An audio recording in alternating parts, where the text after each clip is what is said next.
السلام علیکم ورحمۃ اللہ وبرکاتہ۔ زیادہ سے زیادہ ایک جانور کے اندر کتنے لوگ شریک ہو سکتے ہیں اور لوگوں کو شریک کرنے کا طریقہ کیا ہے اور گوشت کو تقسیم کرنے کا طریقہ کیا ہے؟ دیکھیے، ایک جانور جیسے کہ بکرا یا بکری ہے، اس کے اندر ایک ہی آدمی کا واجب ادا ہوگا۔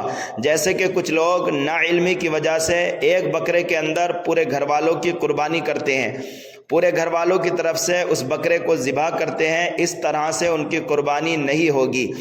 ایک آدمی کا بھی پھر واجب ادا نہیں ہوگا، اس طرح سے کرنا جائز نہیں ہے۔ ایک بکرے کے اندر صرف ایک آدمی کا واجب ہی ادا ہوگا۔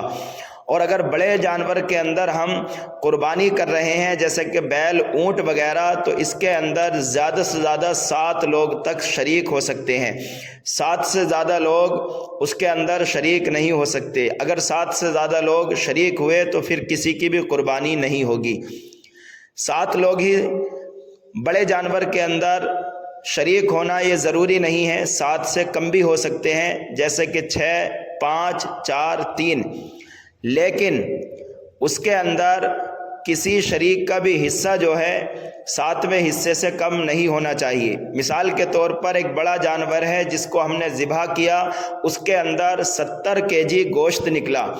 اب 7 لوگ شریک ہیں تو سب کے پاس 10 kg آئے گا، لیکن ایسا نہیں کر سکتے۔ ایک شخص نے جو ہے آدھا حصہ ڈال لیا اور دوسرے شخص نے جو ہے 1.5 حصہ ڈال لیا اور باقی 5 لوگوں نے پورے حصے ڈالے۔ اس طرح سے کرنا جائز نہیں ہے، اس طرح سے کسی کی بھی قربانی نہیں ہوگی۔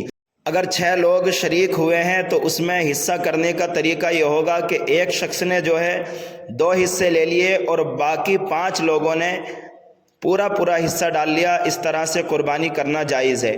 اگر 5 لوگوں نے قربانی کے اندر بڑے جانور میں حصہ لیا ہے تو اس کا طریقہ یہ ہوگا کہ 2 لوگوں نے 2 حصے لے لیے اور باقی 3 لوگوں نے ایک حصہ لے لیا۔